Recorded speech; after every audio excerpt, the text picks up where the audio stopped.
dalawang sunog na damay pa ang tricycle at dalawang motorsiklo sa Lipas City.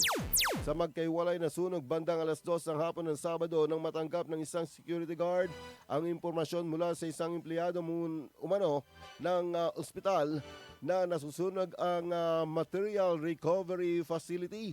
Ang pasilidad ay nilamon ng apoy at mabilis na kumalat sa paligid na nadamay rin ang isang tricycle at dalawang motorsiklo sa parking area nito sa barangay Mataas na Lupa, Lipas City. Napula naman ang apoy ng bandang alas 2:40 ng hapon, wala umanong naiulat na nasawi o nasaktan sa pangyayari.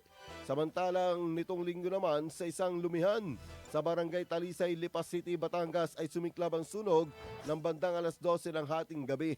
Batay sa investigasyon na abala ang may-ari at mga tauhan na sa preparasyon ng mga sangkap para sa susunod na araw ng operasyon ng kainan. Habang nagpapalit ng LPG cylinder ang isang manggagawa, hindi niya namalaya na may tagas ng gas mula sa regulator habang ito ay inaayos. Sa kabilang parte ng kusina ay may kasalukuyang apoy sa pagluluto na naging sanhi upang magliyab ang naipong LPG Bay4 na mabilis na kumalat sa loob ng establishmento.